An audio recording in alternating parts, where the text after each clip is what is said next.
ऐसे समय में जब पूरा देश कश्मीरी पंडितों की हो रही हत्या पर,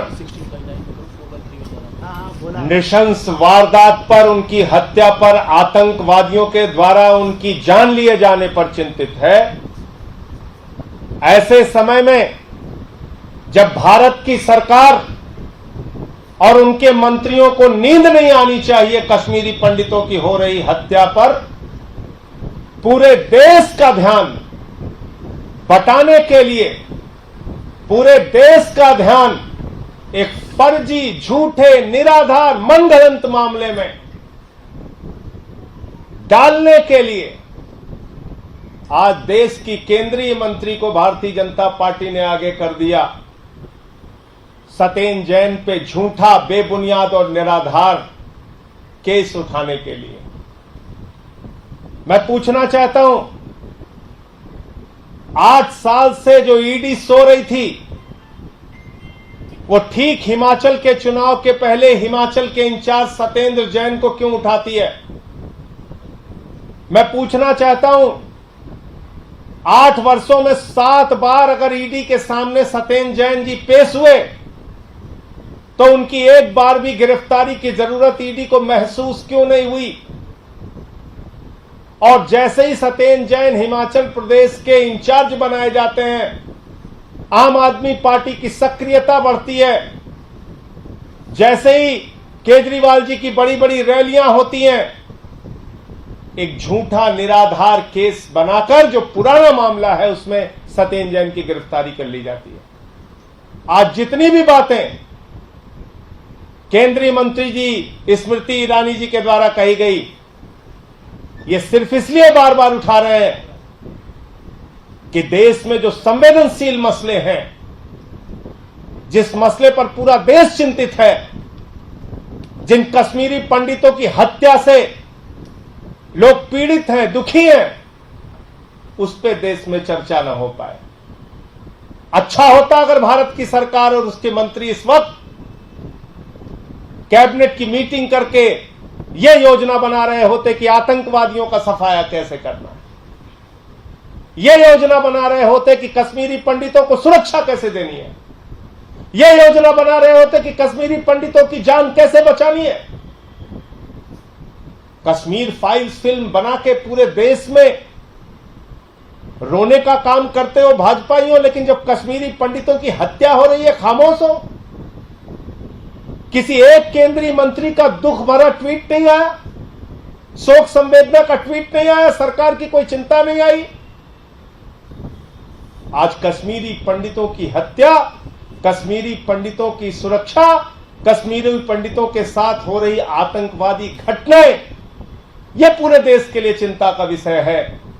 लेकिन भारतीय जनता पार्टी के लिए, उनके मंत्रियों के लिए बहुत ही शर्म की बात है कि उनकी चिंता हिमाचल के चुनाव और सत्येंद्र जैन को कैसे जेल में सड़ाया जाएगा इस बात को लेकर, कैसे आम आदमी पार्टी को फर्जी तरीके से बदनाम किया जाएगा इस बात के लिए।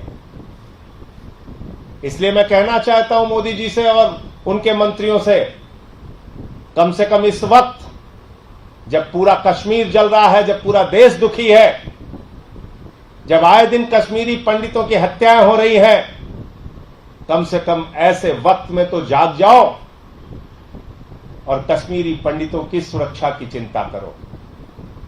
हमारे ऊपर तो कई बार ऐसे फर्जी मामले आप लोग लगा चुके हैं। अरविंद केजरीवाल के दफ्तर पे सीबीआई का छापा मारा, क्या निकला? कुछ नहीं। मनीष सिसोदिया जी के घर पे सीबीआई का छापा मारा, क्या निकला? कुछ नहीं। 34 विधायकों को पकड़ के जेल में डाला, कोर्ट ने उनको बरी कर दिया, क्या निकला? कुछ नहीं। और इस मामले में भी जैसे 400 से ज्यादा मामलों की मोदी जी ने जांच कराई और अरविंद केजरीवाल जी को क्लीन चिट दे दिया, कह दिया केजरीवाल साहब आपके खिलाफ कोई भ्रष्टाचार का मामला नहीं बनता। मोदी जी क्लीन चिट देंगे सत्येंद्र जैन को, मोदी जी क्लीन चिट देंगे। उन्हीं की जांच एजेंसी बताएगी कि सत्येंद्र जैन के मामले में भी कुछ नहीं मिला, कोई कंपनी नहीं, कोई जमीन नहीं, सारी फर्जी बातें, सारी झूठी और निराधार बातें। जिन कंपनियों से उनका कोई लेना देना नहीं, तमाम ऐसी बातें जो जिन कंपनियों को पहले छोड़ चुके हैं, ये तमाम मुद्दे आप उठा रहे हैं। और मुझे तो कई बार हंसी आती है भाजपाइयों के ऊपर। अरे जिनका पार्टी का राष्ट्रीय अध्यक्ष कैमरे पर रिश्वत लेते हुए पकड़ा गया, जो लोग शहीदों के ताबूत में घोटाले के दोषी हैं, जिन्होंने भारत माता के रक्षा सौदे राफेल में दलाली खाई, जिन्होंने भगवान श्री राम को नहीं छोड़ा, राम मंदिर में चंदा चोरी कर ली, ऑक्सीमीटर, थर्मोमीटर, वेंटिलेटर पे घोटाला किया, जल जीवन मिशन में घोटाला किया, आज वो भ्रष्टाचार के खिलाफ उपदेश देते फिर रहे हैं। जिनका राष्ट्रीय अध्यक्ष कैमरे पे रिश्वत लेते हुए पकड़ा गया, वो हमें नैतिकता सिखा रहे हैं। गब्बर सिंह हमें अहिंसा पे भाषण दे रहा है। तो भारतीय जनता पार्टी का चेहरा पूरे देश के सामने बेनकाब हो चुका है और इस सरकार की चिंता क्या है ये आज पूरा देश जान चुका है। इस सरकार की चिंता वो मासूम कश्मीरी पंडित, वो निर्दोष कश्मीरी पंडित जिनकी आए दिन हत्या हो रही है, उनकी सुरक्षा इनकी चिंता नहीं है। आम आदमी पार्टी को कैसे बदनाम करना है, सत्येंद्र जैन को कैसे जेल में डालना है, ये इनकी चिंता है। इसलिए मैं फिर दोहराना चाहता हूं कि भाजपाइयों की बातों को ज्यादा गंभीरता से मत लीजिए। इनके सारे कागज फर्जी और बेबुनियाद है, इनकी डिग्रियों की तरह, और बाद में कह देंगे डिग्री भी फर्जी, कागज भी फर्जी। इनका क्या है? इनका क्या है? इसलिए मैं सिर्फ इतना कहना चाहता हूं कि सत्येंद्र जैन इस पूरे मामले में, एक झूठे निराधार मामले में फिर से बाहर निकल कर आएंगे। और आप देखिएगा कि जैसे सीबीआई ने एक मामला उन पे दर्ज किया था, 5 साल तक उनको बदनाम किया गया, उनके परिवार को बदनाम किया गया, उनके घर पे छापे मारे गए, और 5 साल के बाद सीबीआई ने कह दिया अरे हमें तो कुछ मिला ही नहीं, कह दिया जांच में कुछ नहीं निकला। तो सीबीआई 5 साल की जांच के बाद कहती है हमें कुछ नहीं मिला। ईडी 8 साल के बाद कहती है हिमाचल का चुनाव आ गया, हमें गिरफ्तार करना है। मंत्री जी कहती हैं कश्मीरी पंडितों पे हमें चर्चा नहीं करनी, उनके दुख से हमें कोई मतलब नहीं, उनकी हत्या से हमें कोई मतलब नहीं, उनकी सुरक्षा से हमें कोई मतलब नहीं, हमें सत्येंद्र जैन पे प्रेस कॉन्फ्रेंस करनी है। तो भाजपाइयों का ये काला चेहरा पूरा हिंदुस्तान देख रहा है। इस समय हम सबको जो घटनाएं आए दिन कश्मीर के अंदर घटित हो रही हैं, उसकी चिंता करने की आवश्यकता है। और इस मामले का, जैसा मैंने पहले भी कहा था, आज फिर दोहरा रहा हूं, सत्येंद्र जैन बेदाग बरी होकर निकलेंगे इस मामले में। जैसे सीबीआई ने कह दिया कुछ नहीं मिला, ऐसे ईडी को भी मजबूर होकर कहना पड़ेगा कुछ नहीं मिला। और मैं तो ये कहता हूं कि क्या ईडी का दफ्तर भारतीय जनता पार्टी के दफ्तर से चल रहा है? जो तो जब एडमिट किया तो डिसमिस क्यों किया? तो अपनी ही बातें, झूठी बातें, मनगढ़ंत बातें करना, ये भारतीय जनता पार्टी का चलन है। और यही काम आज भी हुआ है। मैं इतनी बातें कहना चाहता हूं। आप लोगों के कोई सवाल हो तो आप पूछ सकते हैं।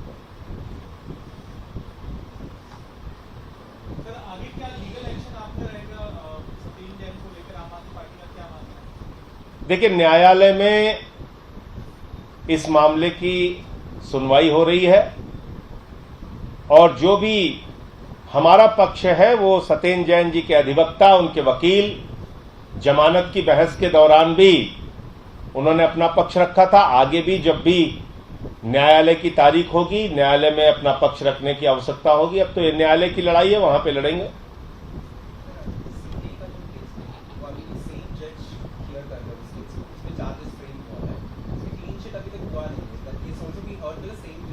देखिए, सीबीआई ने ये माना कि सत्येंद्र जैन के खिलाफ कोई साक्ष्य नहीं है। सीबीआई ने माना सत्येंद्र जैन के ऊपर जो आरोप उन्होंने लगाए थे, जो उन्होंने बातें कही थी, वो गलत थी, बेबुनियाद थी। और किसी का कोई प्रश्न?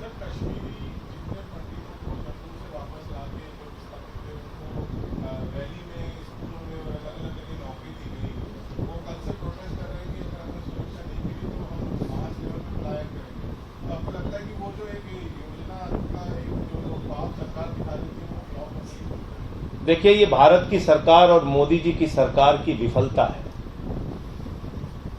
कश्मीरी पंडितों के दर्द बना फिल्म पर एक उनके दर्द पर फिल्म बनाकर आप उसके प्रमोशन और रोने की नौटंकी तो करते हैं, लेकिन जब उनके साथ घटनाएं हो रही हैं तो आप चुपचाप 10 दीवारों के पीछे छुपे हुए हैं।